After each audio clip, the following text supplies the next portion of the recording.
Le robot Persévérance nous a envoyé ces dernières semaines de nouvelles images et de nouveaux bruits de la planète Mars. Grâce à sa super cam, on peut voir et entendre ce qu'il se passe comme si on y était. Notamment la photo reconstituée à partir de plusieurs clichés montre la crête du cratère G0 où s'est posée Persévérance.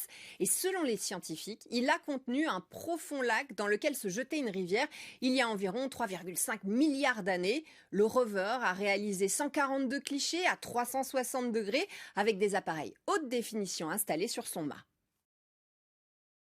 Sur son site internet Sounds of Mars, la NASA propose aussi une expérience sonore comparative. Vous pouvez écouter des sons faits sur Terre, comme par exemple des oiseaux, un camion qui recule, une sonnerie de bicyclette, et voir ce qu'ils donnent sur Mars. Vous pouvez même enregistrer votre propre phrase ou bruit pour ensuite entendre ce qu'ils donnent sur la planète rouge. Alors parfois on n'entend plus grand chose, c'est normal, c'est parce que l'atmosphère y est beaucoup plus fine, elle ne fait que 10 km alors que sur Terre c'est 100.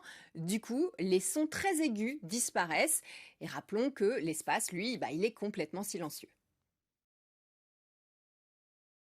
Voir et écouter Mars ne va pas nous montrer un martien passer devant le rover, faut pas rêver. Mais en écoutant par exemple le laser de Supercam percer les roches martiennes, eh bien cela donne déjà une idée aux chercheurs de leur consistance, qui est visiblement plutôt molle et donc qui baignait dans un milieu humide auparavant, même s'il faudra des analyses chimiques pour le confirmer une fois que l'on aura rapporté ces roches sur Terre.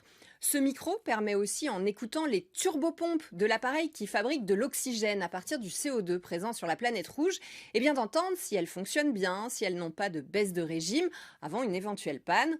Enfin, écouter l'atmosphère martienne et ses vents, par exemple, cela permet d'améliorer les modèles météo martiennes. Et oui, c'est très important au moment des phases de décollage ou d'atterrissage des engins. En 2016, par exemple, l'atterrisseur Schiaparelli, envoyé par l'Agence spatiale européenne, s'était crashé, poussé notamment par des vents imprévus. Cela permettra d'éviter les 7 minutes d'angoisse au moment de l'arrivée, par exemple, de Persévérance. Donc c'est très utile de savoir le temps qu'il fera sur Mars, d'autant qu'un jour, ce ne sera plus des robots qu'on essaiera d'envoyer là-bas, mais des humains.